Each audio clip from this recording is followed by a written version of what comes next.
Hey everyone, welcome to the podcast. Today we have a very special guest, Matt Daus, who is the former New York City Taxi Limousine Commission Chair for a long time. And so Matt, thanks a lot for joining us. My pleasure. Good to be here, Darwin. And It's my privilege. our privilege as well. And so I think you wear a lot of hats. Yes, you were the former NYC TLC chair, but perhaps I let you introduce like all the different hats you're wearing before we get into the subject matter of the podcast, which has to do with insurance. Yeah, I'm ready to open a hat store at this point. I mean, I got too many. I keep getting more of them. Some of them I don't even wear as much as I should. As you know, I was the longest serving taxi commissioner in New York City.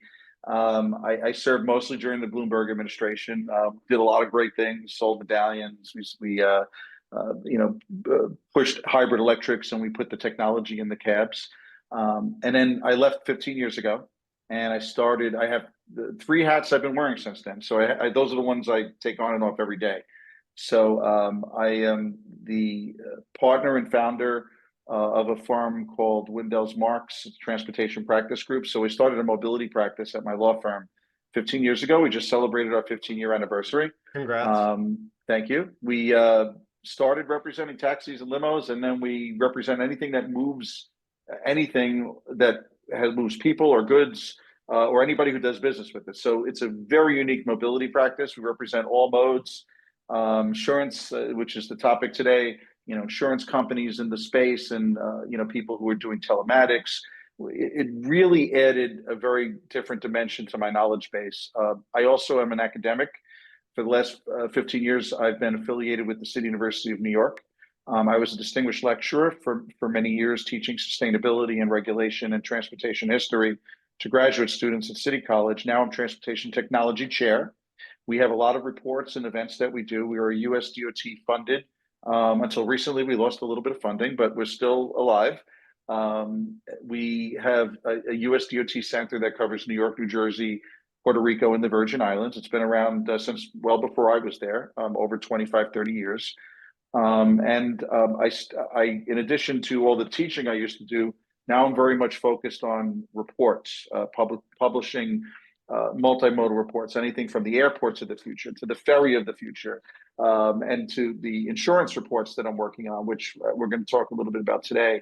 And last but not least, I'm president of since 2009, of the International Association of Transport Regulators. So that's a group, a best practices group that holds conferences and issues reports for the licensing of taxis, paratransit, NEMT, Uber, and Lyft, and now robotaxi regulators. All the driverless car regulators at the state and local level in the US and beyond are members of our group. And some of the other hats I throw on and off is I'm a musician. I play music. We have bands that I play with. You got a lot of free time, basically. You have a lot of free time. And what's been taking up a lot of my time lately is, the New York City Bar Association. They asked me to be transportation chair there, and I've been holding a lot of events and doing a lot of work and getting lawyers together in the area of transportation law, because this is something that didn't exist until we sort of created it. One of the best compliments I ever got is when Senator Pothole, Senator Alphonse D'Amato, after I launched my transportation practice 15 years ago, he decided to create a transportation practice for lobbying. And then now, if you look at all these law firms, 15 years ago, when I entered this field and started this thing, nobody had transportation law practices. Now everybody is kind of copying us. So flattery is the best form of approval for me. And even some of the people that I used to fight with, like the Ubers of the world, when the disruption, some of these people made money, the money that I could have made, and the people that fight with me, dog eat dog, brass knuckles, they come back and they hire me years later once they made money and starting their own company. So we like to play, with everybody and learn. And this is an exciting time to be alive in mobility, Darwin, because there's just so much going on. But we still have, as we know, lots of crises and issues that we have to grapple with in this industry. And I think, I appreciate you taking the time because it is true. I think we have I think you truly are a unique expert. There's a lot of experts that can comment on the New York City taxi insurance crisis, what's referred to as the TLC insurance crisis. but I think you are a very unique expert who can give a very specific insight. And so we'll try to see where this conversation goes. The focus is going to be on the taxi and TLC insurance industry crisis. And so maybe just to start out, some of the podcast will be technical for our insurance folks, and some of it will be more accessible to the broader public. But maybe just let's start out with simply like, why should people care about this crisis? Like, why is this such a big deal? Because some people, just to kind of frame that a little more specifically, like some people say like, what's the big deal? A New York City taxi insurance company is bankrupt. Some other person will replace it. Could you just kind of like, how big is this crisis, and what's the impact? And then we'll get into maybe we won't relitigate the just so people know, the focus of this podcast is not to relitigate how we got here. I think there's been some good Bloomberg articles about that, but why is this such a big deal? And then we'll start from there. Yeah, no, that's a good way to put it. Let's make it forward-looking, forward-thinking. Though you do need to look a little bit at some of the causes for how you got here to solve the problem. So it is sort of relevant, but it's going to affect people short-term in their pocketbooks. That's why they should be concerned. I mean, if you look, a lot of people don't look at the fine print when they open up their Uber app, but you could see all the tolls and surcharges that have been put on. And, insurance is a hidden cost. It gets baked into the cost of operation. And it doesn't say, here's the insurance premium that your operator is paying when you book an Uber or a taxi ride. It doesn't say that, right? But it gets baked into the cost. It reflects itself in regulated fare increases, which if you look at the city charter and a lot of laws around the country, insurance costs are one of the things that regulators look at when they decide whether to raise the fares. They never really put an insurance surcharge on the actual fare, which is an interesting idea.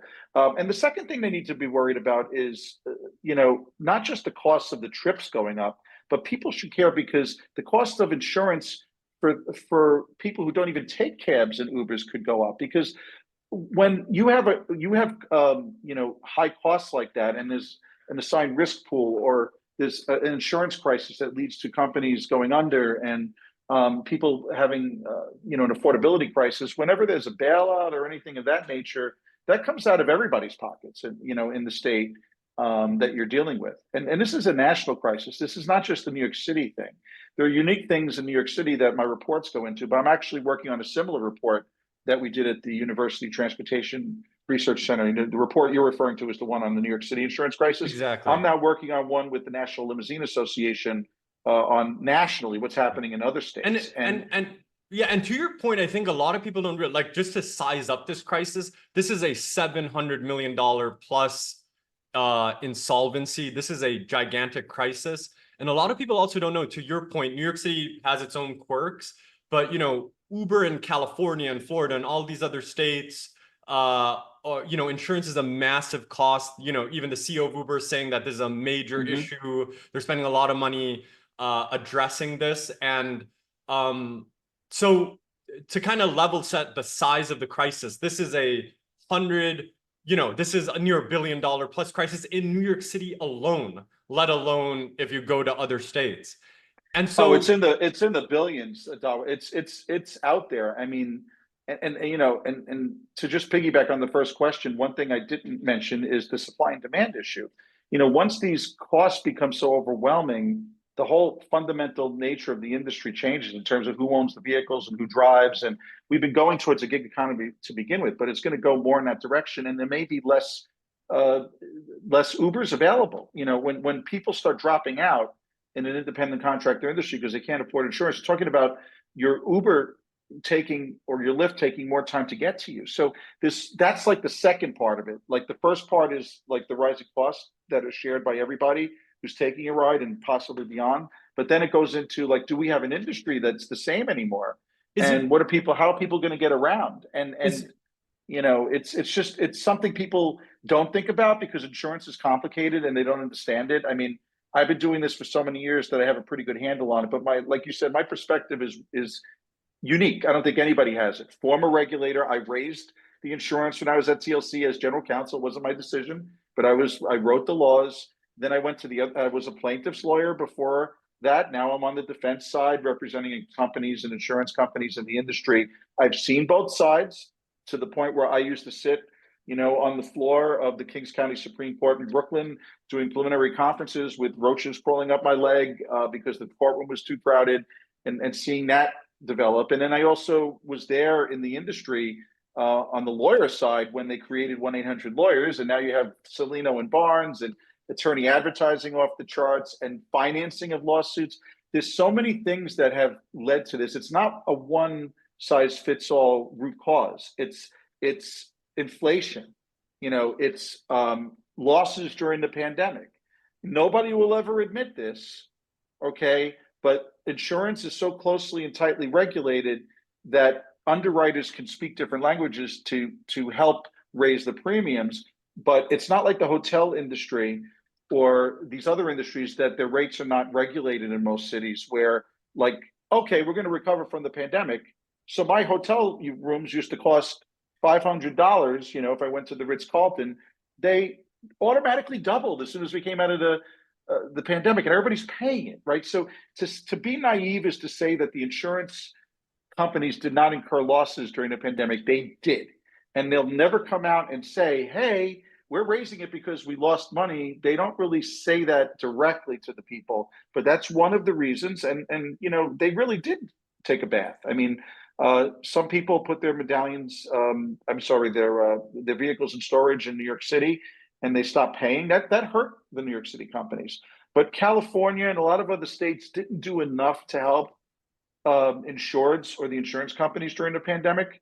I mean, the airlines got a really sweet bailout, but rental companies and buses and other industries got peanuts. We're paying the price for that now. It's a good way, and we're going to get it. No, everything you said is absolute, and it's such a massive topic. And so, is a good way to before we get into your report, and we're going to provide you did a very good, you published a very good report called Thank you. The NYC Taxi and for Hire Vehicle Insurance Crisis, and we'll provide a link, to all of this. And so before we get into specifics, because I think the good thing about your report is, yes, it's right. In order to give a solution to something, you have to understand why it happened. But the vast majority of your report is also saying okay, these are very specific solutions. This is how we address it. Perhaps just to make it a little more digestible to non-insurance people, because everything you're saying is hitting me and I'm like, yep, everything he's saying is correct. Is a good way to think about this, perhaps as a terrible analogy. And so, tell me if it's a bad analogy. It's kind of like in Florida, 2 hurricanes hit, I think, Southwest Florida. And so it's really hard to insure homes in Fort Myers right now. And then the state has to create a state guarantee fund to even, because no private party is going to provide insurance, or what happened in California with the wildfires. Is it kind of a similar concept, just to extremely kind of, for lack of a better word, simplify it, to say that this insurance crisis is basically if you cannot provide affordable for-hire vehicle or tax insurance, or New York City or wherever in America, it becomes a similar issue where it's if there's no solution to this, the supply of vehicles is going to go down. Is that a good analogy, or is that kind of perfect? It is, but to say that hurricanes and those events affect every aspect of this market is not necessarily the case, because it's a niche market. Because there's historically more losses, it's a higher risk. I mean, you're dealing with vehicles that are being driven more. You got people going in and out. They're pulling over to the side of the road. Some have wheelchair ramps in them as well. There's a high risk there. There's no question about it for commercial insurance, but it's a niche industry. I mean, there really aren't, until the TNCs came along and Uber and Lyft started allowing people to use their ordinary personal use policies, like Geico and State Farm and all those folks, and then having a layer on top of that they paid for. Until that model was created, those companies are affected by those things, because those are bigger companies that write personal lines, commercial, and other things, right? So in our industry, like the Lancers of the world, and there's a niche here. So they focus on motor coaches or limos, right? So there's unique issues, but across the board, you're 100% right. There's no one size fits all root cause, and there's also no one size fits all solution to all this. And then there's also politics that come into play, and the powers that be, whether they be the trial lawyers or whatnot. that you're up against when you try to do tort reform. So I kind of feel like the report and a lot of my thinking is let's find solutions that work, even if it means transforming the industry over time. Like the short-term and long-term solutions that we outlined in the report, it's hard for like the average non-insurance person to understand them. And to be fair, and so let's get right. Yeah, let's bring it down. I think as we there's 5 short-term solutions that you propose in a report, and maybe we'll go one by one, and then within we can describe it. And to be clear, sometimes we do have to have a technical discussion because that's just the nature, of the beast, if you will. So let's go over your first thing. It's a very, talked about thing, especially in insurance circles, is you propose reducing no fault or PIP limits in New York City. Let's start out like just completely. So what is no fault insurance? Why is it 200,000 in New York City? Why is it 50,000 in New York State? Like maybe you just start at the basics, and why reducing it will solve what? How about we'll start with that for your good question. Okay, so we're going to do insurance 101. So no fault is a laws that were started to be created along with the workers' comp laws, around the country in different states. So state law is really where insurance law comes from. It doesn't come from federal law. It's every state has different laws. Not every state has no fault, and not every state has workers' comp in the same way that we have it. But as part of some of the the social engineering that took place in the 1960s and 70s, a lot of folks felt that you needed some type of compensation if you're in a crash to take care of you right away. You can't allow the court system to bring a case for fault that takes years to resolve when you're desperate and you need some type of benefits. And that includes medical benefits, death benefits if there's a fatality, and lost earnings up to a certain point. Now, the no-fault laws in most states that have them, like New York does, it makes it clear that you need to have a serious injury, right? So, it's not catastrophic. It's not like losing a head or a limb, but it's also not like in some instances the soft tissue industry injury or a sprain, right? It needs to, and there's a whole cottage industry that developed over no fault. As a plaintiff's lawyer when I was starting out, you had people who just did no fault arbitrations and laws, and there was a whole industry that feeds the lawyers there. And attorney advertising over the last 30 years has fed the beast in many ways. And one of the reasons why it needs to be reduced is, number one, not everybody's using all those things. It's not getting the average no-fault claim in New York City for, in New York State is like $15,000. When you look at it, like it's hard to get in. It's when you look at it. Is a good example of no fault, just like, and you're describing everything you're saying makes perfect sense to me. No fault is like whether let's say a car crash happens, and let's say you have to litigate, a whole litigation process has to play out to see who's at fault. What no fault was solving for was instead, like someone breaks their leg or something, right? And then instead of waiting for a year for that guy to fix a leg, what no fault insurance is doing is saying, okay, up to a certain threshold, you're going to get your payout now, no matter who's at fault. Because sometimes people misinterpret no fault as like someone not at fault insurance. What no fault really means, just to make it very simple for people, is that whether you're, let's say 3 years later in that incident, you're at 100% at fault in the accident, it's determined. But during that 3-year period, you're allowed to claim up to 50,000 in New York State. And you're saying that the average no fault claim in New York, and I think only 12 other states have it, if I'm not mistaken. So maybe starting from there, why has New York decided that no fault makes sense? And why have 37 other states, or if I have that number wrong, 36, 37, 38 other states, why don't they have no fault? Like, what if someone is looking at this podcast and saying, you know what, I understand, okay, reduce the no fault from 200 to 50, which is the New York State level, but why does New York State have no fault at all? Like, how would you answer that question? Like, why do we have no fault? Okay, that's a good question. We probably need to back up even further to really fully explain this, as you're indicating. So no fault means what it says. you're going to get paid out a certain amount of money if you're injured in a crash for a serious injury, regardless of whether you, meaning the person that holds the policy, or the car that you're in, is at fault or not. And there's a mandatory minimum limit that the state set of $50,000. It used to be $25,000 before that, that every policy must have. And, you know, so it has nothing to do with liability or fault. And people get confused all the time. I watched the hearing at the city council and people were talking about people being at fault in liability. Liability has nothing to do with no fault. Liability is you're liable because you are at fault. And I think the legislature at the time, when they passed this, they're like, look, we want to help people who are injured in crashes. You know, there are cars on the road, people are being injured and killed, and we want to, as a societal benefit, have the greater mass of people pay for those people who are injured who don't have benefits or health insurance. That was a long time ago. That was before Obamacare. That was before we had workers' comp in our industry in particular. You know, so at the time, it was like we have little options for the little guy who's injured, either in the vehicle, driving the vehicle, or in another vehicle. And then they created this thing called additional PIP. It's called personal injury protection. In a lot of states, no fault is the same exact thing, personal injury protection.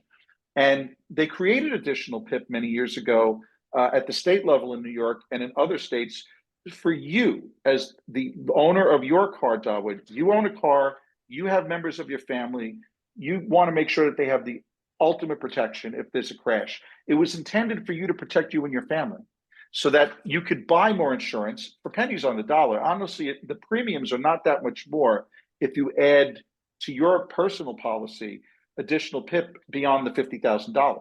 I mean, I think I have something like, you know, 500 grand or something like that for my car. Oh, on your personal auto, you have 500 grand. That's where it came from. And then it all got, what happened in New York City is very, very unique. In fact, I can't think of another state that's done, or city that's done what New York City has done. And it's historical. In 1998, when I was general counsel at TLC and Diane McKechnie was the commissioner, there was a real movement for reforming the industry from a safety standpoint. You know, there was no point system to get bad drivers off the road. There was a huge accident that was on the front page of the Times, a huge crash that a woman had her leg severed and a baby was put into a coma. And it happened on Lexington Avenue, and it was the breaking point. In my coursework with my students, I call it the perfect storm. Scott Stringer, who's now running for mayor, he was an assemblyman at the time. He came out with a report that said that you know, the taxi accidents and crashes were rising, even though the report was flawed in some ways because it included unlicensed gypsy cabs because DMV didn't have a right way of sorting it.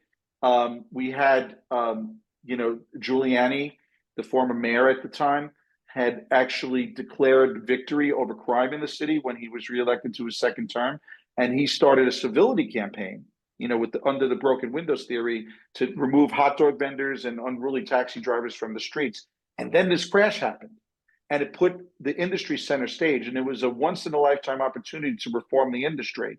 And the TLC came up with 13 reforms to fix the industry, and it worked over time, right? So 2 of those 13 reforms was raising the liability for people being at fault from the state minimums for taxi cabs to 100 per person, 300 per crash. That's when you could prove someone in court or beforehand that they were actually at fault in that cab or in that for-hire vehicle. No fault was at the time already doubled. It was for taxis, it was 100,000. Oh. Or I believe, or 50, I forget what it was, but it was like, it was already higher than the state required. And the for-hire vehicles, it was the state limit. So every time we did reforms at TLC, we needed to treat people that, unless there was a good reason for it, equally. So when we raised the insurance, we raised it for everybody across the board. And there was a real good reason to do it at the time. There were reports of crashes, people were getting injured catastrophically, and the record supported raising the insurance as a condition of having a license. On that point, so you're very saying unique New York City thing, very unique. So there's a couple of questions that kind of come up with this. How does New York City have the right to increase the PIP requirement? Why doesn't the DFS because that almost makes the city into an insurance regulator? Is that like a wrong way to think about it? Great question. And the answer is yes, they do have the right to do it. And it was litigated, and we won the lawsuits when we did it years ago. But even before that, there was an Albany case that involved some insurance as a condition of licensure, and there was case law that supported this. So technically, there are multiple layers of government, right? So the state legislature or DFS could do it. The city council has laws pending now; they can do it, but the TLC can do it on its own because it has the authority in the New York City Charter. If you look at the New York City Charter, when it says what the TLC is supposed to be doing, one of the things is to set the levels of insurance as a condition of licensure. It's like we have the right to do what we want to do with issuing a license to own a vehicle, a business, or a taxi. So that was the thinking. And a lot of people don't know that. They think, yeah, no, it's really interesting because DFS was called the insurance department at the time, and Greg Serio and the late Neil Levin were in charge, and they weren't very happy with it. We had a big fight with them about it because they thought that this was going to actually destroy the marketplace. And in fact, what ended up happening until things went south, there's a lot of competition came into the industry in 1998 when this was passed. People came in, and people would never write or touch this industry with a 10-foot pole. There are top insurance executives that just view this as a risk across the board. And it's like writing tornado. It's like writing tornado insurance in Oklahoma or something. And so on that, like just on a technical point, because I know some of our insurance guys will be interested in this. If the DFS passed a rule at the state level that you can operate a New York City taxi with $50,000 PIP, you're basically saying the city can overrule this, whatever the state comes up with. That's been litigated, and that's not a solution. A solution cannot be had at the state level where the state demands New York City reduces its PIP. I guess that's where I'm coming to. Well, I'm not sure if the DFS can do that unless they get state legislative approval. So it might have to be the state legislature. But I can tell you that the city council or the TLC can reduce it on its own because the TLC raised it. I was there when we did it, and there were, legitimate reasons for raising the liability at the time. People really contested and were upset about raising the no fault. But at the time there were no, we wouldn't have all these workers' compensation benefits and funds available. So like I did an interesting chart, which I'll send you on updating my report. One of the big issues is who's hurt by reducing the no fault back to the $50,000 state level. And when you look at it, no driver is really affected for the most part. I mean, they take workers' comp, which is primary when you're injured in a crash. Almost every driver has unlimited options to collect for medical expenses and lost earnings better than in most instances. And you're referring to, just so people, obviously you know this, but you're referring to the black car fund and just workers' compensation on the taxi industry. Now, there's going to be that didn't exist when these exactly. So that's really important because people don't understand that there's almost zero impact on drivers' ability to collect medical expense reimbursement or lost earnings.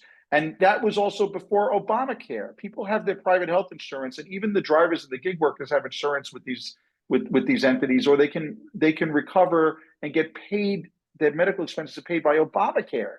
So there's like the reason why no fault was created, Dawood, was because society wanted to take care of those who were injured in a crash, regardless of fault, because they couldn't pay their medical bills and had no other options.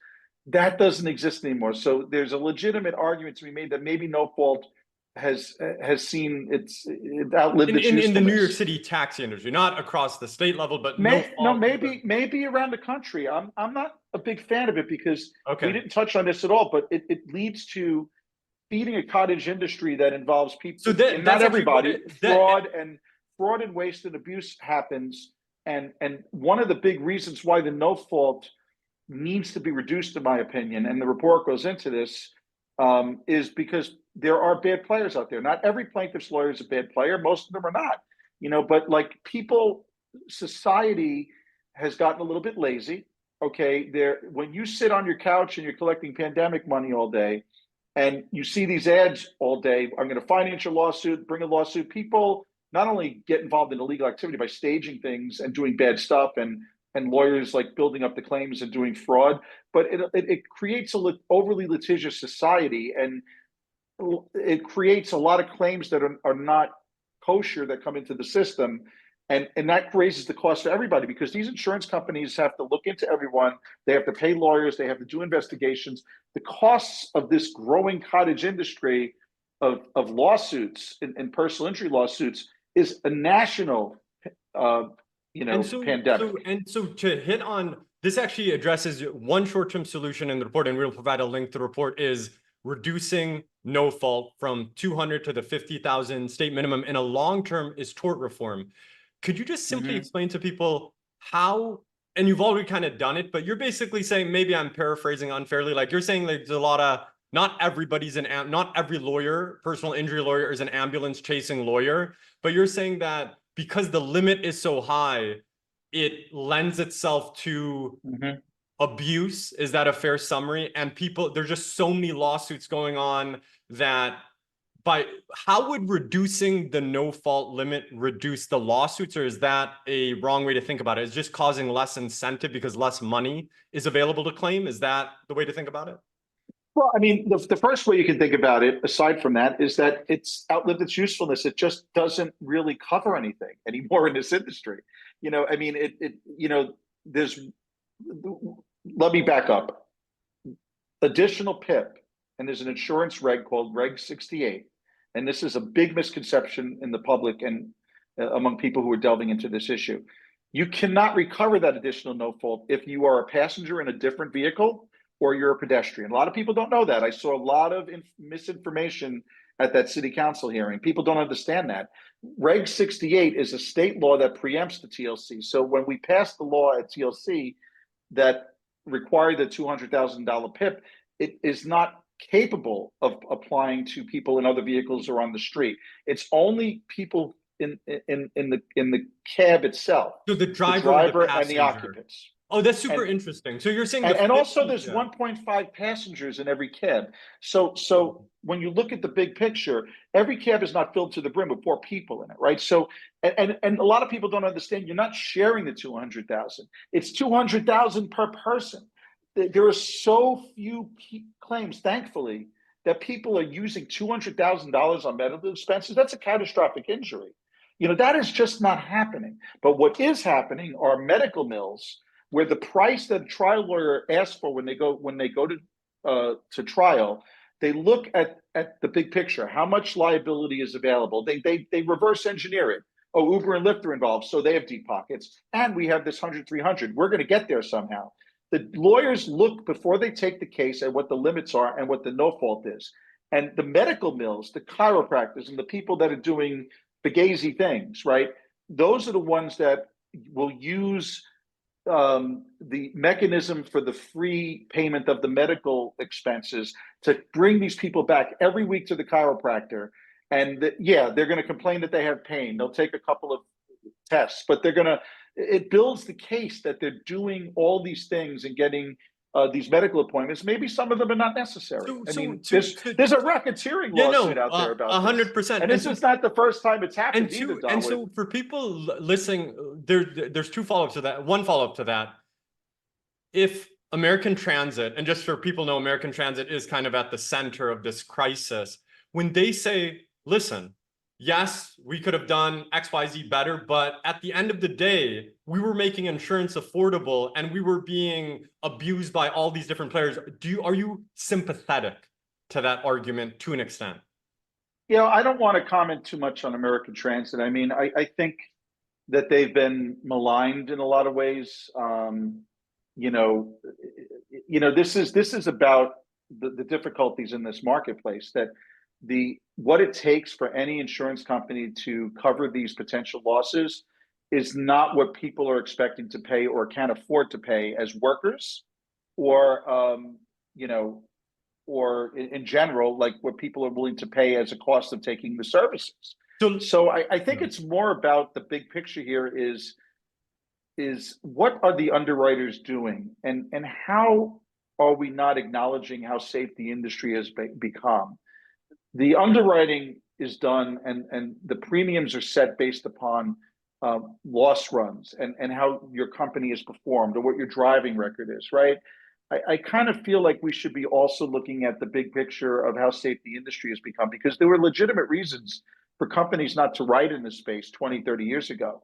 Now, New York City has one of the safest taxi and Uber industries in the country because of red light cameras, speed cameras, point systems for those.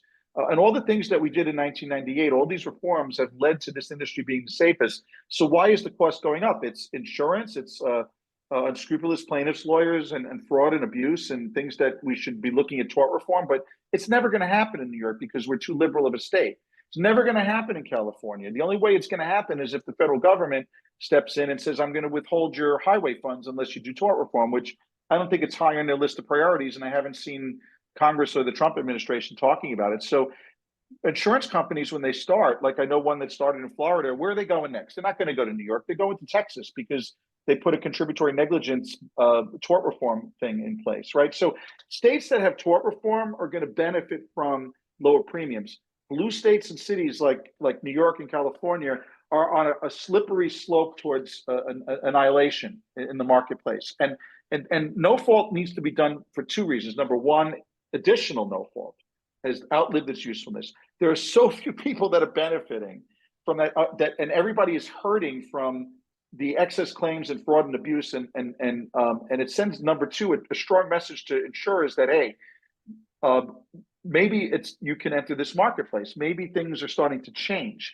Sends a message to bring competition into the marketplace. But really what it's doing is it's cutting the massive losses of these companies because people are taking advantage of those higher limits, right? So once the trial lawyers get that message, the asks to settle these cases on the liability side will go down as they go to trial. And they won't be able to build up cases that don't really exist, right? Because there's a lot of slippery slope here.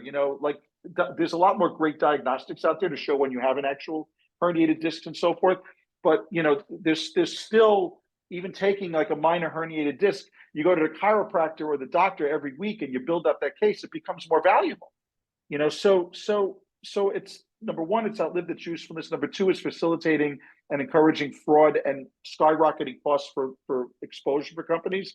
And that is the number one reason why it needs to be done. It's not going to lead to an immediate result. It's not going to lead to premiums coming down in 1, 2, 3 years. But it sends a message, and it will, when coupled with other things, lead to benefits for the industry. But it can't be just one thing.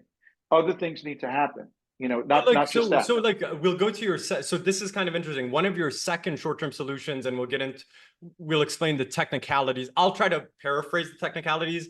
It's allowing excess lines or surplus lines insurance. And tell me if I'm totally wrong on the simple description of this. It basically, like we just went over, there's a $50,000 state mandated no fault PIP limit, and there's 150,000 excess in New York City. So some rental companies came up with this kind of innovative structure where for the excess PIP, they used a non-admitted insurer that maybe is not subject to as stringent of standards as an admitted carrier in New York, and it allows them to basically get the $200,000 limit, but in a more cost-efficient way. And to your other point, that there's very few claims that actually go over 50,000. And so kind of fast forwarding, and I'll let you speak to it, the TLC recently passed a rule that's, that basically this was a solution and they banned the structure. And so this kind of it's an interesting solution because are you kind of gaming out that, okay, if they don't reduce the no fault from 200 to basically my point is that, let's say they grant you grant your idea and other people's idea. City council member Carmen De La Rosa has a bill out there that you reduce the 200 to 50,000. Then this solution actually doesn't even matter because you reduce the 200 to 50,000. Is this solution assuming the 200,000 PIP doesn't get reduced to 50,000? How should we think about that?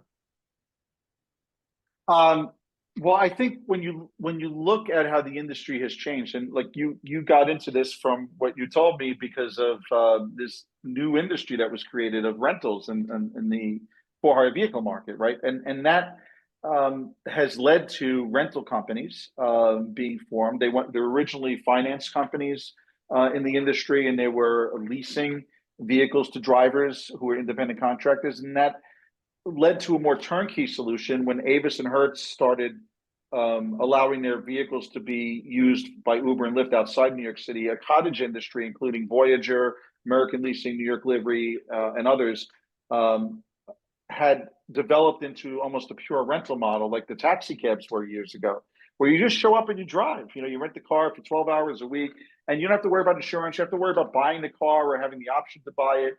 All those costs that were baked in. Drivers in the gig economy, they just want to come and work, and they don't have anything to strive for in this industry like the yellow medallions did years ago, where you could build up from renting to owning the car to owning the medallion and then making a lot more money. That doesn't exist in this industry, right? So part of the solution is to support the rental industry. And I don't see what the big deal is to tell drivers to get out of their cars. They don't need a car. Go work for one of these companies. Let me. I know what drivers would. They'll say that, well, the TLC plate is going to be valuable, and I know that's a gigantic topic.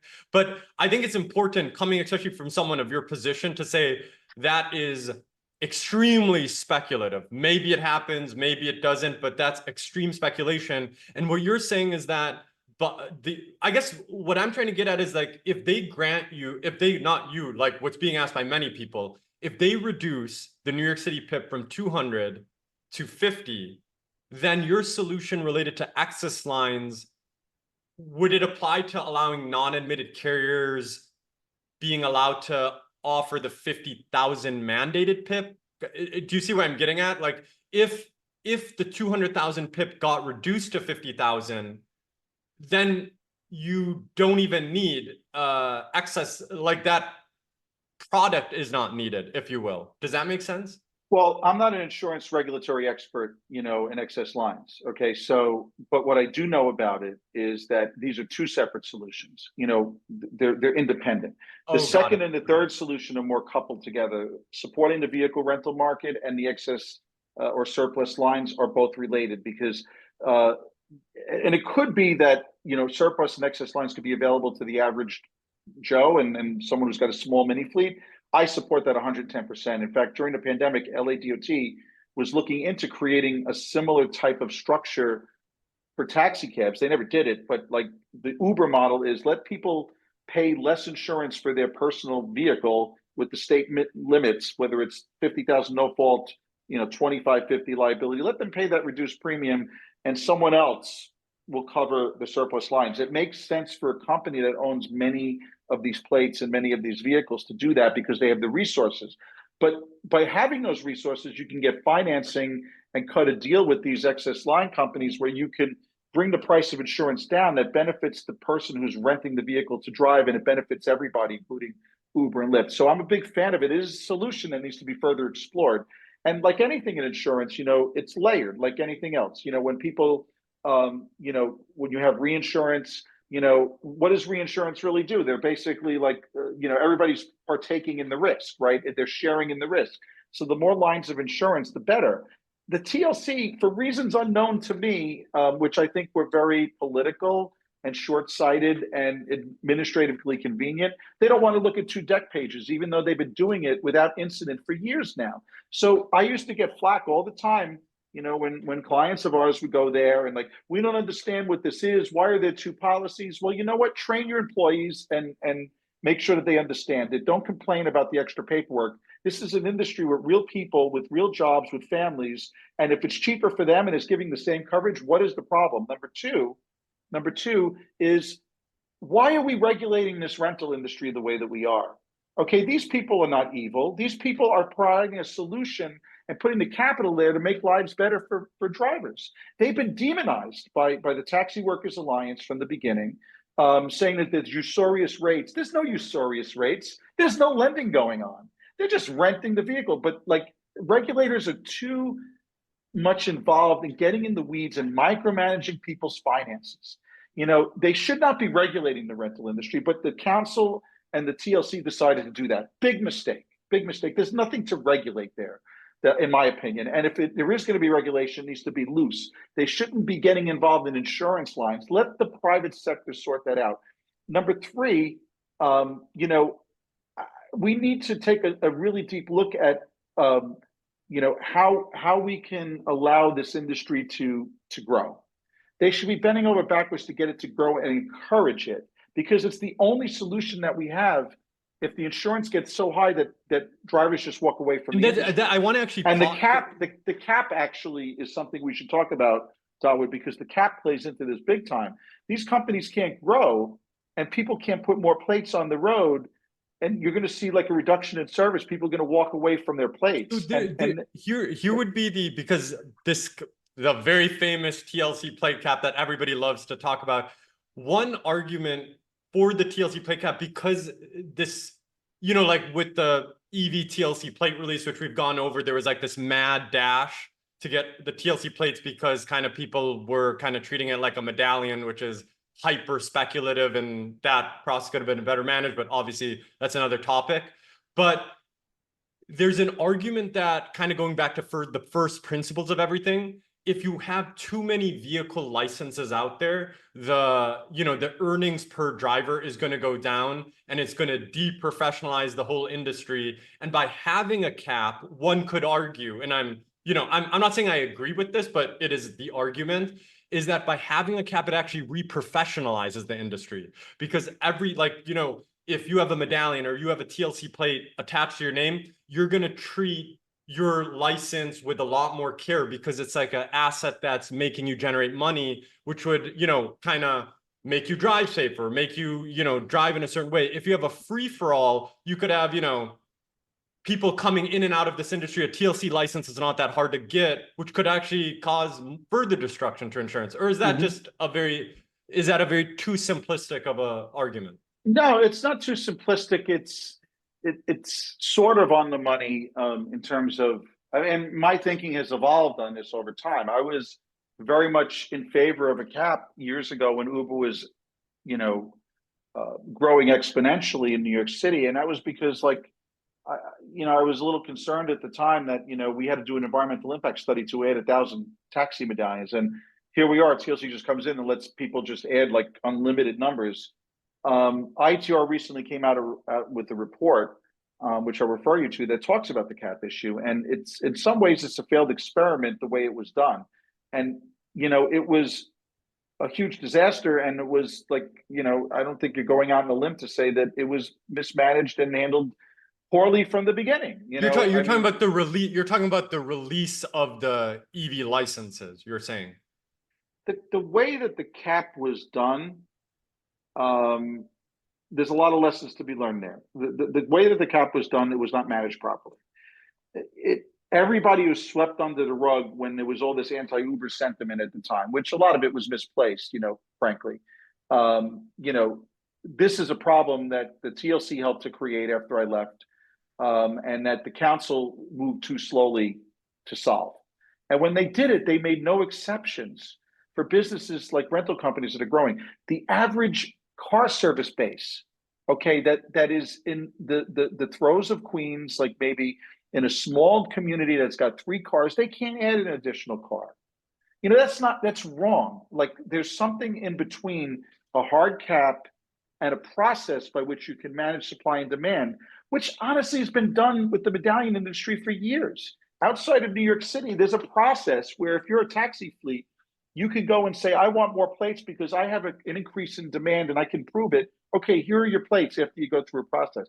We need to be doing something like that. Just artificial caps. We're not intending to create a mini medallion system, but they kind of created it.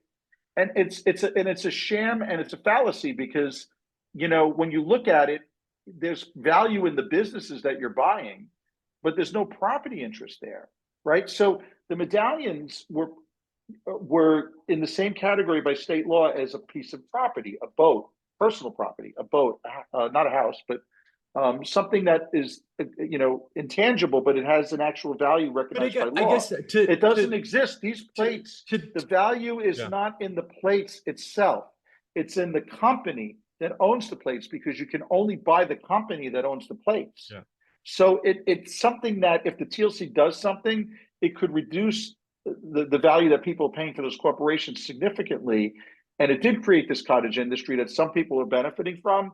But when you look at the big picture, it's like, why are we really doing this? And what's the benefit of having a hard and fast rule? Because it has infected the insurance market. Because when you can't add vehicles, you can't allow the rental industry to grow. When you can't add vehicles to the marketplace, you're hurting small businesses that are going out of business because they can't keep up with the demand. They can't grow. It's wrong on a lot of different levels. And the answer is not to do a Taylor Swift concert and have people in 5 minutes try to, that was ridiculous. Here's the bit of a, like, I'll call it a straw man because I'll exaggerate the argument, not necessarily I believe in this.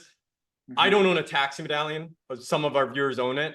Because the yellow cab industry and the for-hire vehicle, as you know this obviously, go after the same market now. Uber can dispatch to yellow cabs as well. And, they're kind of going after the same, the street hailing industry is done. We all have to decide if there is no cap, then the medallion, for all intents and purposes, is not worth that much, in my opinion. And so there's this argument, because you're basically, who is going to buy a medallion if you can just get a TLC plate that can service basically most of the same industry? Do you see that side of the argument? So I don't own a medallion, but for our people who, the viewers who own a medallion, what would you say to them? That, oh, okay, you're going to open the cap and like, it's going to be a repeat of, like the value is going to plummet. I think a cap is a bad way to describe it. I mean, when you think of a cap, you think of a hard and fast number and a ceiling on what you can do. I kind of look at it as, like a managed supply and demand. Okay, it could be that we do something that helps the medallion industry, but also helps small businesses and doesn't allow for unfettered growth. There needs to be there could be a process, right? This is what the IATR had recommended, that a hard and fast cap could cause a lot of problems because it creates inequities in situations like I just described.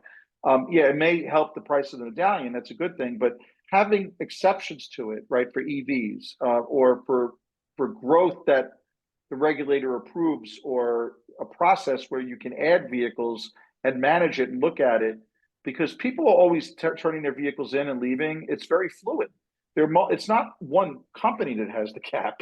It's like multiple companies, and they're not all created differently, and they all got swept under one rug because of everybody just assumed like everybody's like Uber, and they're not.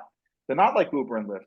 Most of the companies are small companies that have prearranged services, and they have clientele, and sometimes they grow and they can't afford to add these these plates, and there's not a process for it. So I think we need to take a hard look at it. The answer, Darwood, is somewhere in between.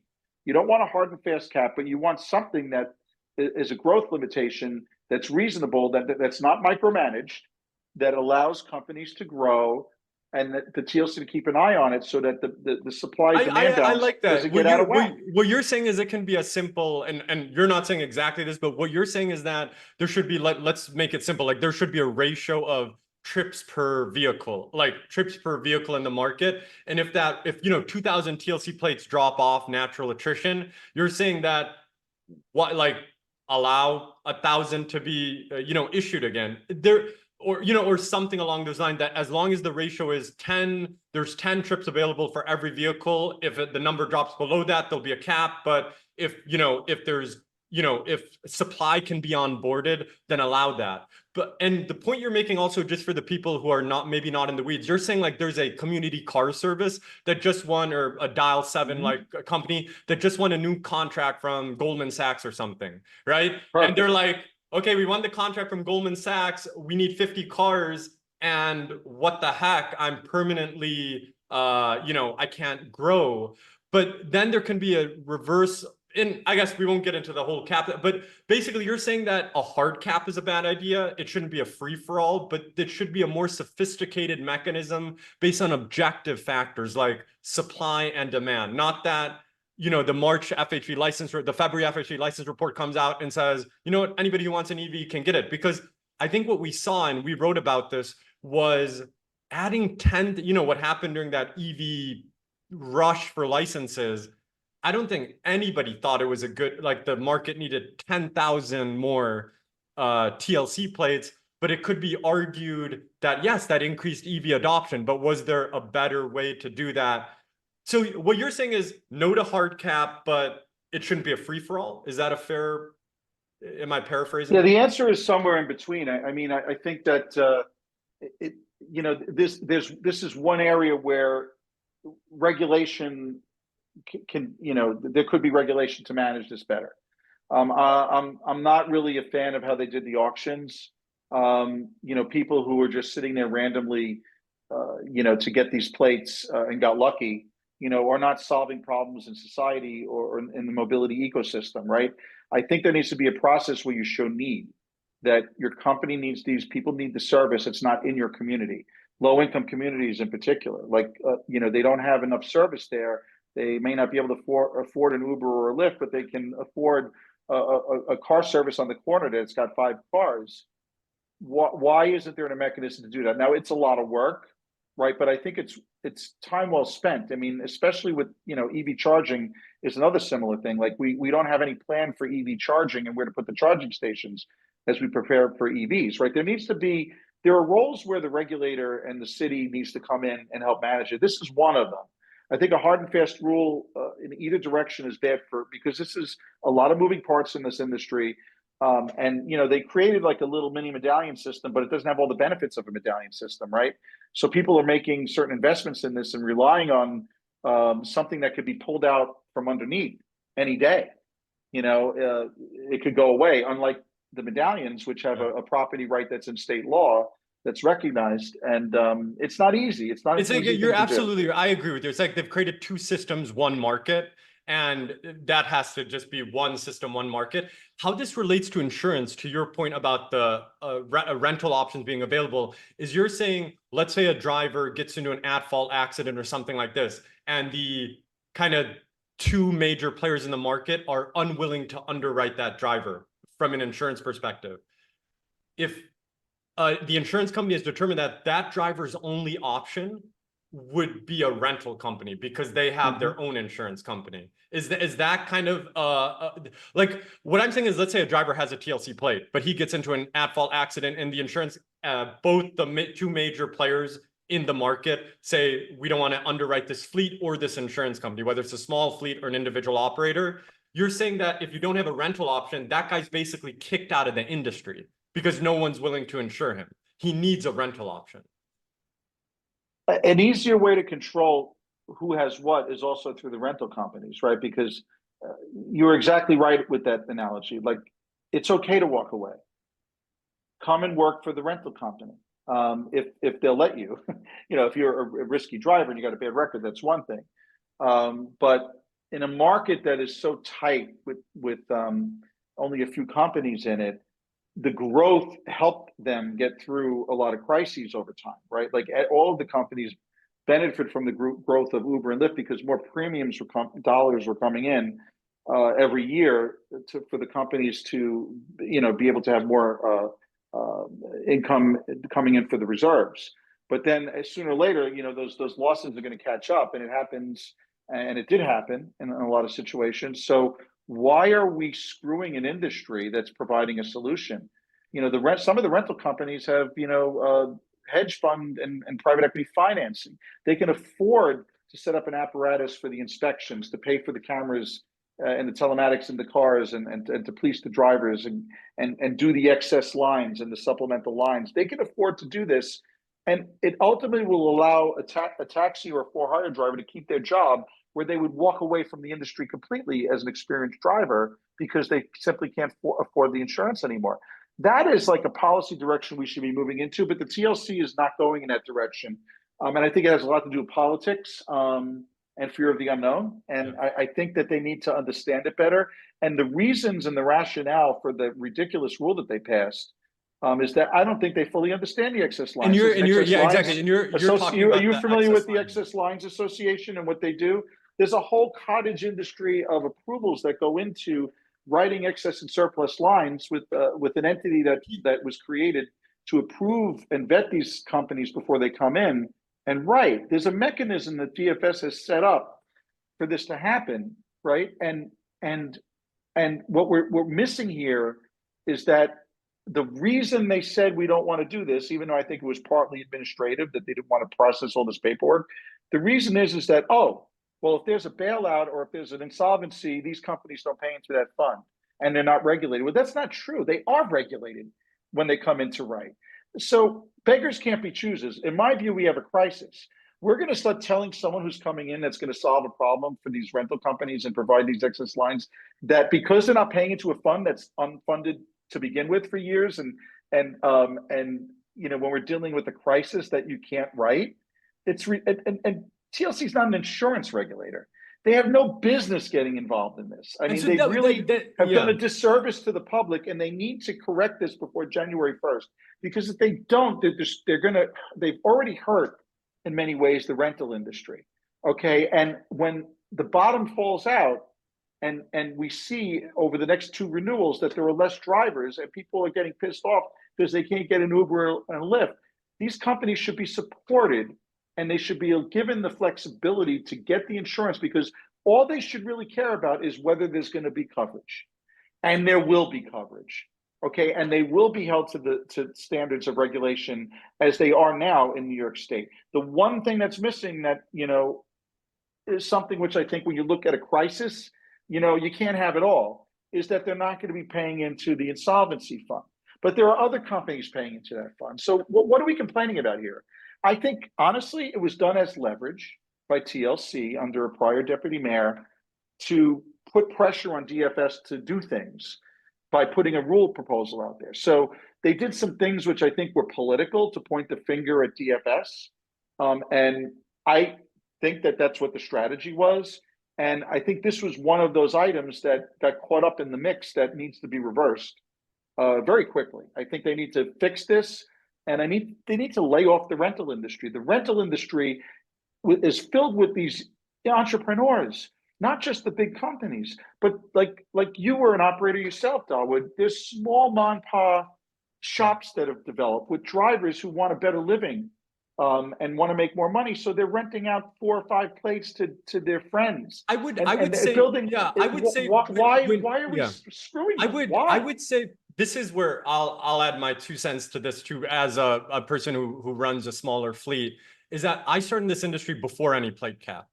And the reason I could have grown my fleet to 1,000 cars. What I was doing, I was focused on Uber Black at cheap rates. And why people came to me basically was when they knew that, okay, renting a BMW from this guy is probably net going to be cheaper than if I buy the BMW. Okay, I brake pad change for BMW. I don't have a good credit score. There's all this other stuff going on. I think a narrative occurred that never existed where it was like the predatory leasing companies. They're charging, you know, it sounds like a lot, like they're charging $500 a week for a Camry, therefore someone's paying $2,000 a month for a Camry. Now that sounds ridiculous, but that includes everything. That includes commercial insurance, physical damage insurance is a whole different topic. That includes, you know, maintenance, repairs, all of this stuff. And rental company margins, even for the largest ones, they're in the low single digits to low teens. You can have a 10,000, 15,000 car fleet.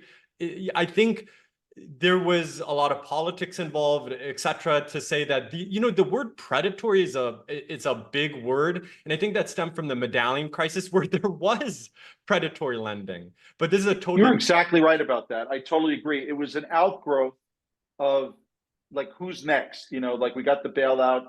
We blame the banks, even though the banks weren't to blame. There was a false narrative for which a reporter got a Pulitzer Prize. Unfortunately, it was a false narrative. Okay, it wasn't the banks that caused this crisis per se. It was the city, but mostly it was the growth complete unadulterated growth of an industry when you had a limited competition on the yellow side with a cap there.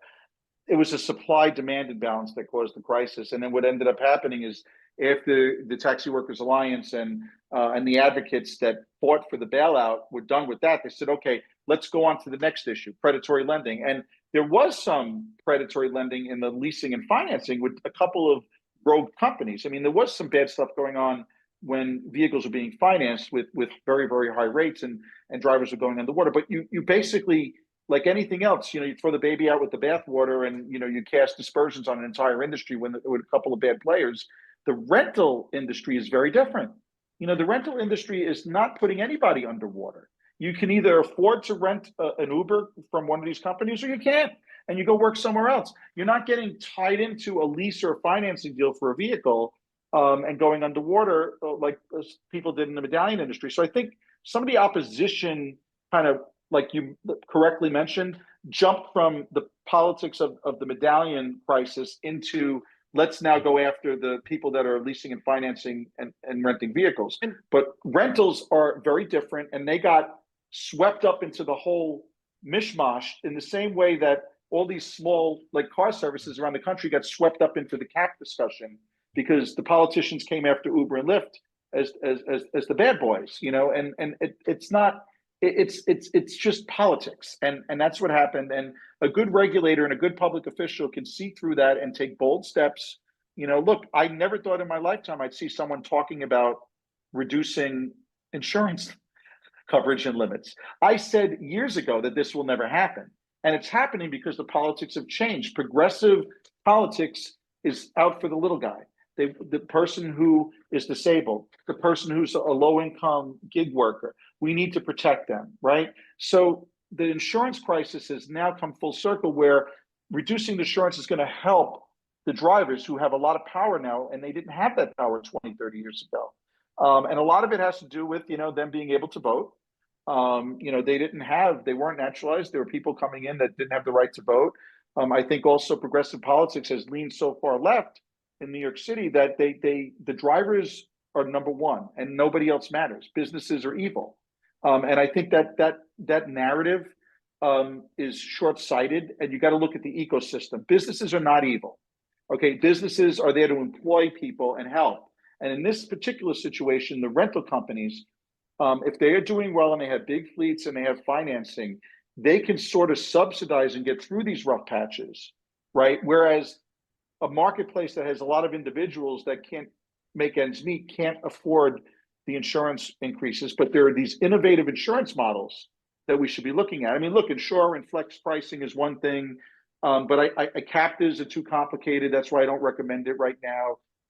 But excess lines is something that's doable, and there might be interest in the marketplace because the industry has become so much more safe in New York City.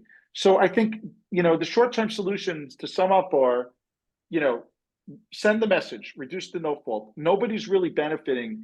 Few people are benefiting from these high limits, except for the trial lawyers and the fraudsters. So reduce the no fault from 200 to 50,000. 50,000 per person in the cab. Yes, 50,000 per person. Remember, they never had it in the pedestrians and the other vehicles. People don't understand that. Number two, let's reinstall the ability let's delete the rule that the TLC passed, which goes into effect January 1st of next year, that allows everyone to explore these excess line policies.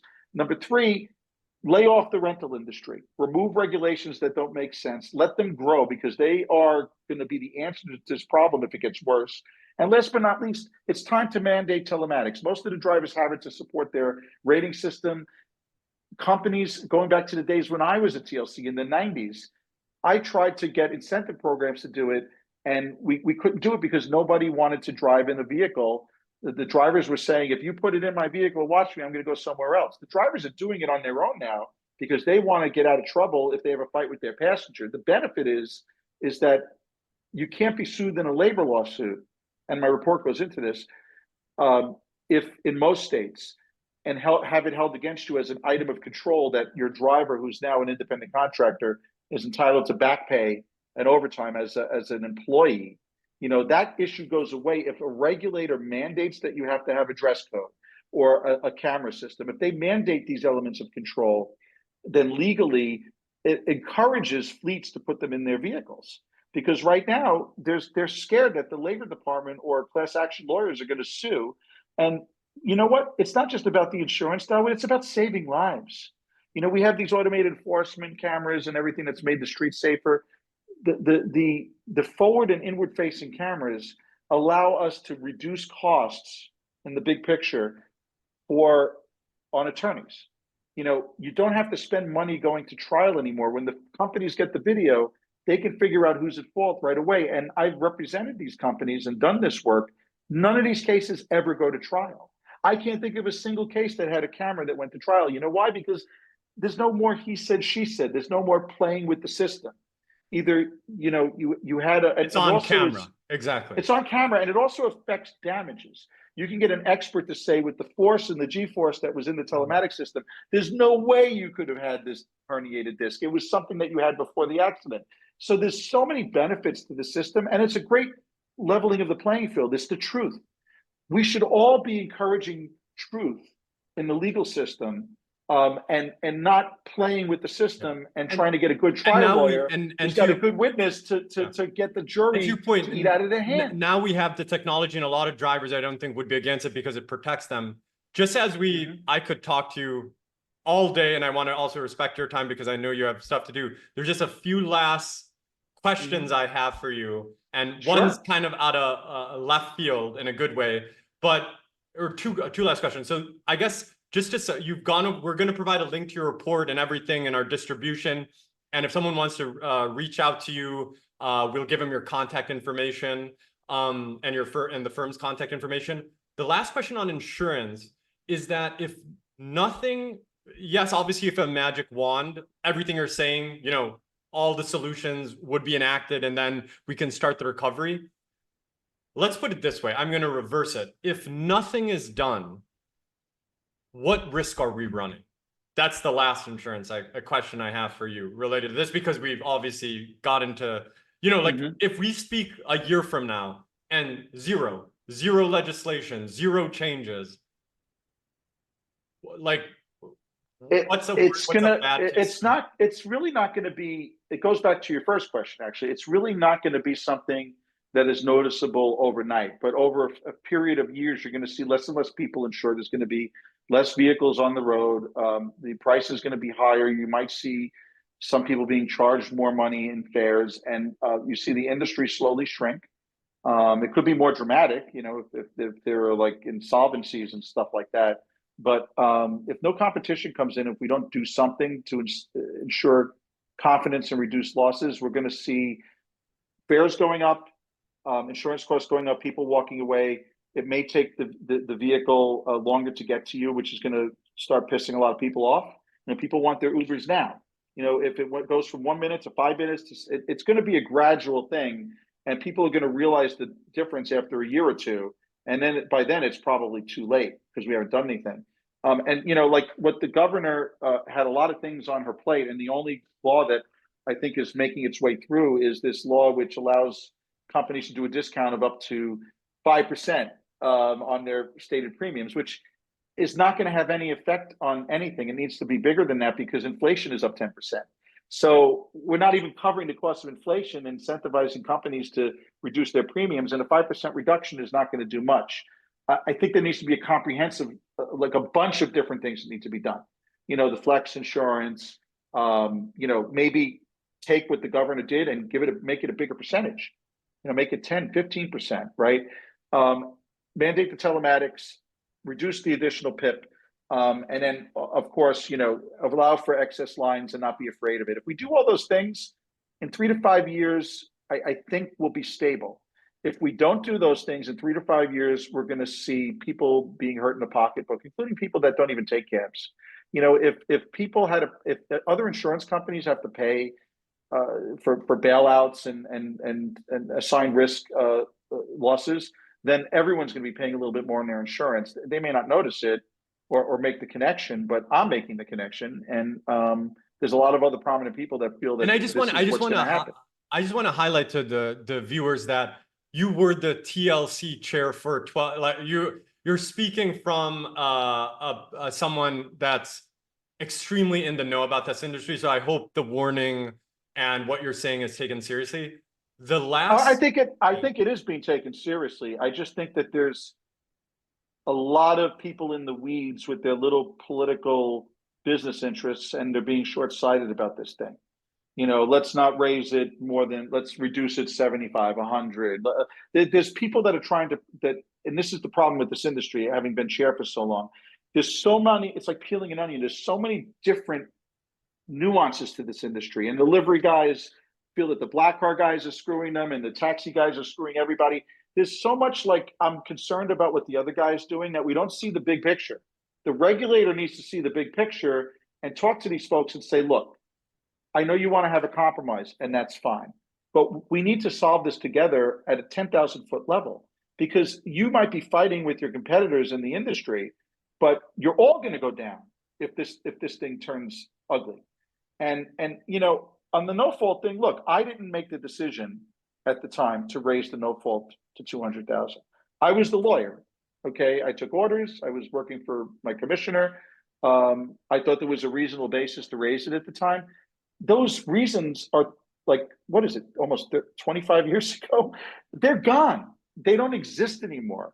You know, there wasn't coverage available for these people. Now there's plenty coverage, healthcare. It doesn't make any sense.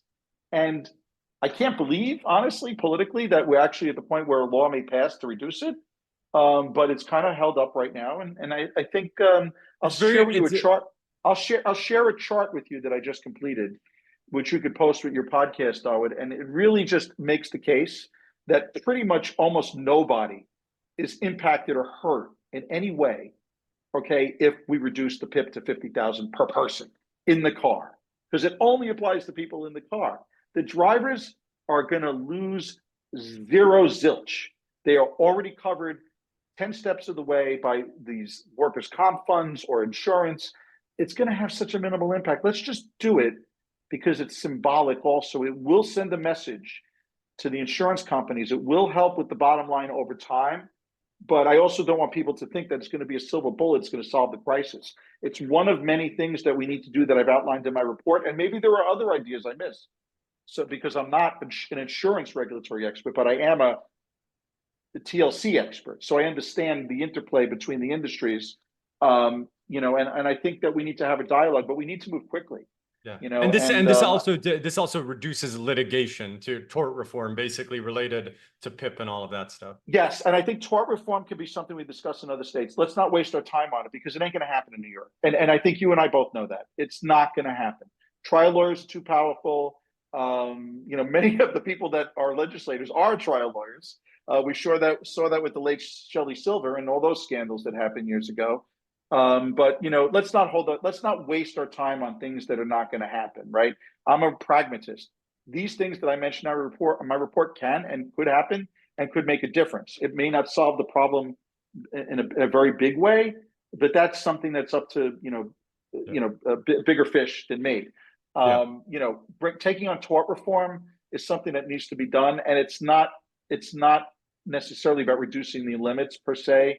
It's about having, looking at a bigger picture of how the industry has grown and how advertising is being abused. I can't go down I-95 in Florida when I drive and see there's not a single billboard that's not a plaintiff's lawyer. Okay, I was just in Florida, and you're absolutely right. Every single a billboard is a personal. It's Morgan and Morgan, and there's one. The only exception is there's one. I don't understand what they're selling, but there's one billboard that said your wife is hot, and it gets your attention, and you realize there's nothing to do with that. It's like they're selling something, but there's only two billboards. It's a plaintiff's lawyer and that sign in Florida, because I'm down here all the time doing a lot of business down here. And bottom line is that the financing has a role to play in this too. People being paid ahead of time for bringing a lawsuit, all these things are encouraging fraudulent and loose claims. And look, I'm a big bleeding heart. I was a plaintiff's lawyer when I first started. There are people that are sincerely and legitimately injured and need to have, and when all these bad players and abuses, it screws the person who's really injured, who really needs that recovery. And we need to think about the big picture here and put politics aside to the extent that we can. But let's not waste our time on tort reform. And that's why it's a long-term solution in New York. It's just not going to happen in certain states like California and New York. It can happen and did happen and will happen in Florida and Texas and Wyoming. It's not going to happen in New York. 100%. It's definitely a long burn. It deals with the entire insurance industry in many ways. Last question for you. And then, thank you so much for your time. I think this insight is This could be like tremendous. the longest podcast I've ever done. Well, It it may was be, good. it may be longer than Elon and Trump with Joe Rogan. So, I don't know, are we breaking records here today? I don't No, know. I mean, I've done a 2 hour podcast, believe it or not, with one of those rental companies. And people sometimes with these issues, you'd be surprised that people are looking, especially for someone to their insight. The last question I'll ask, and then, we'll call it a day, is autonomous vehicle insurance. And the question is, and this is like obviously subject to a lot of stuff, in your opinion, is AV insurance going to hold up mass adoption of AVs? Is that an underreported topic? Okay, let's say the technology is there. Let's say, way more science fiction is science fact now. I feel like no one speaks about the insurance equation for AVs, or is that something that's like, we'll address that when we get there? I know the DOT requires $5 million liability, but is that something that you've run across, or no one's really talking? Yes. I'm in the middle of all this. So most states and New York City, $5 million is a good number. The state laws vary when it comes to coverage, but it was an issue that people were concerned about initially because we weren't sure which way the marketplace was going to go. Are people going to be buying, autonomous vehicles and running them themselves? Is there going to be an open market? Are people going to be creating new business lines? Like the insurance industry was up in arms when AVs first came about, just like they were when Uber and Lyft came and rolled out.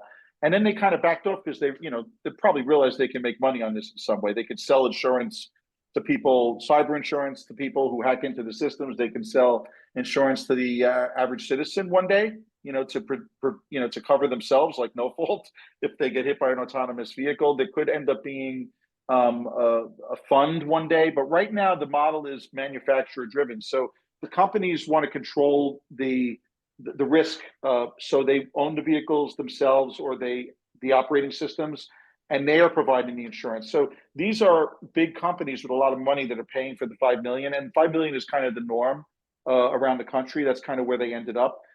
There are bigger issues on who's liable for what and where, but the market took a turn from the theoretical to the practical. It went from who's going to be buying these vehicles and is there going to be a commercial insurance market and what's going to happen to insurance companies. And when all the companies started going into a different direction where like the robotaxis are being owned by them, whether it's a shared shuttle service or whether it's an Uberized vehicle, the companies are paying for the insurance and covering the losses for now. The one thing I would keep an eye on is Elon and Tesla and their robotaxi, because they're the only direct consumer marketplace AV that could develop over time. The concept is that you own a Tesla now. As you're driving it around, it gets more sophisticated. It eventually gets to level 4, level 5, and it's driving itself. So this is no secret. Elon Musk has talked about this, and I've even done hackathons going back 10 years with students on these topics. You take your vehicle, which is an AV Tesla, to the office. You work all day. After it drops you off, it's going to just start picking up people, and you're going to, like a Toro rental car, you're going to be making money off of that Tesla every day. That's what I would keep an eye on, because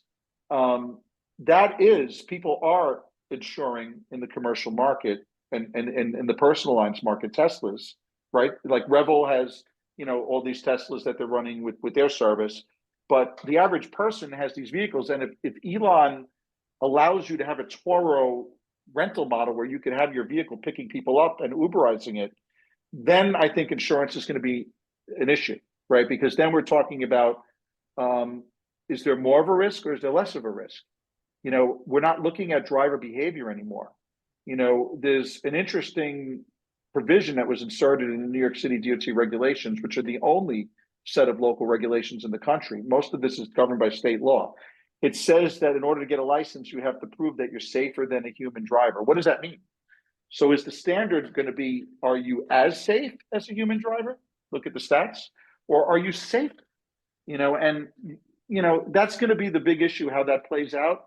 And how do you underwrite that type of insurance, right? Should it bring insurance prices down or because of the uncertainty of human drivers? Or is the interaction with third parties on the road, where not every vehicle is autonomous, creating more risk? It's an open question, right? But it's not something that's on our desk right now. And the vehicles that are being rolled out with these different companies are all self-insuring. So it's not an issue for the short term, but for the long term, it could be. Yeah. And we should start thinking about it. People freaked out in the insurance industry. I had insurance executives calling me when AVs like 10 years ago first started appearing in the media. They're like, oh, what does this mean for our business? Are we going to be able to write anymore? Like, things have settled down, right? Because of the business model. The business model went into a different direction than people expected, but we need to keep an eye on it, especially with the Texas robotaxi. Now that Elon has left Doge and he's back trying to recover the price of the stock, as I predicted, of course, he went back to the cyber taxi. So now he's like focusing on that because that's going to be like one of the big things he's doing. He's looking to get approval in California. It's going to be interesting. I keep an eye on that and, and see where it goes. And, there's state legislation poking around in New York too. What I found interesting is that the Taxi Workers Alliance, which I thought would be the group that would be completely opposed to automated vehicles, wants them for their drivers, but only for their drivers, not for everybody else, which I thought was a big curveball.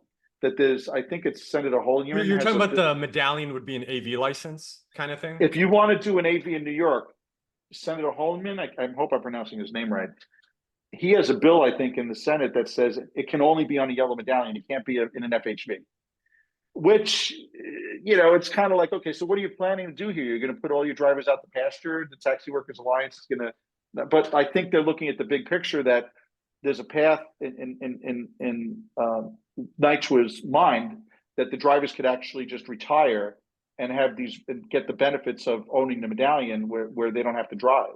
It's an interesting concept, and I think there'll be some more evolution on these topics. But I think that's also a unique New York story. That's true, and it kind of circles back to the cap and congestion, and there can't be a million robotaxis in the streets of New York because no one is going to be able to move. But no, this is super, Matt. Thank you so much for taking this time. Thank you for describing the insurance crisis. It's a very technical topic. We should come back and do this again, Dawood, on the national issues because they're different. Like anything else, like I think the one takeaway I have from our discussion is the more we talk about it, New York City is so different. So that's why we're doing two reports. The New York City insurance crisis has a lot of different issues. We're doing a national report on all the different issues we also touched on in other markets. And I'd be happy to share that with you. Maybe we'll do this again and we'll talk about that would be amazing. I think insurance is something I'm weirdly interested in. And I think a lot of people are. My condolences. Yeah, exactly. I know my brain functions that way. But if people want to reach out to you because you do advise a lot of clients and stuff like that, what's the best way to reach out to you? Is there an email address? Is there a phone number or a website? Yeah, it's well, probably the best way to get me is my law firm, mdaus at windelsmarx.com. And if you just look up windelsmarx.com, you can find our website. Our firm's been around since the 1800s. I've been there for 15 years. We have a great practice. And as you know, I have a lot of hats. So if, I do have university emails and IATR emails. So, but the best place to get me is at the law firm because I check my emails every day there. Got it. So we'll put that in the description. Well, Matt, thank you very much. And, hopefully do it again. Sure. It's a lot of fun.